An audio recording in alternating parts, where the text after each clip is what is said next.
Hey guys, it's Andy And Tom? from Wapeach.com, and this week we're covering a really great 1993 arcade game, Dungeons and Dragons Tower of Doom.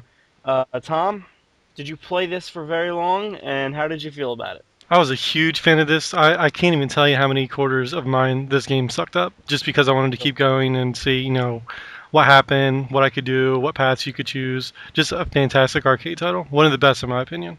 Well, the rare mix-up of a beat 'em up and RPG and arcade title, and probably our first arcade retro cut.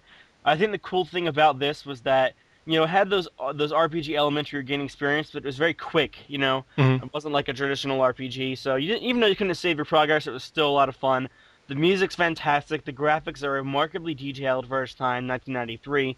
And it was also re-released later on the Sega Saturn, one of my favorite consoles. Unfortunately, only in Japan, but it came with the sequel called Shadow over Mysteria. Yeah, And which we'll probably be looking at that sometime eventually.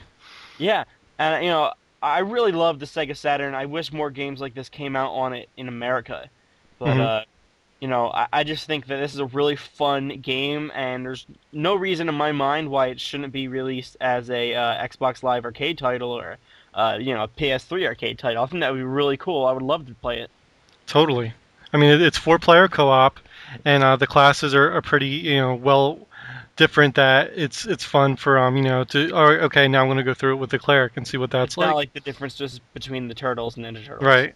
And it's Yeah. also, I mean, the combat in this is, it's made by Capcom, and they're, all the fighting games they've done, I think, lent well to this because the combat is way more detailed than other games like this. Yeah, exactly. Because of those reasons, it holds up over time better than, say, Ninja Turtles does, where you play that on Xbox Live Arcade now. The graphics are not very good or detailed, Hmm. a little overly cartoony, and yes, I know it's based on a cartoon, but this game just is still fun, and it has a lot of really great detail that makes it stand out. Right.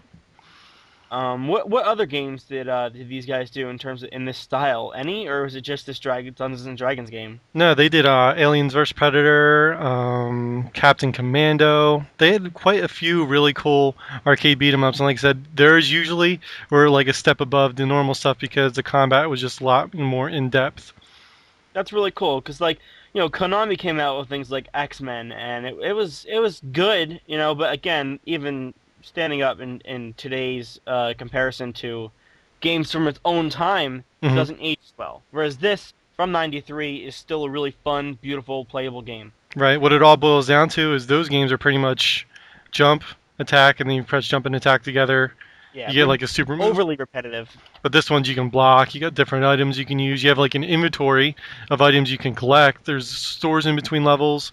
Just if you have a chance to check this one out, it's probably one of the best arcade beat 'em ups you can play. And I'm not gonna lie, I'm just amazed by how detailed, the backgrounds and the players are.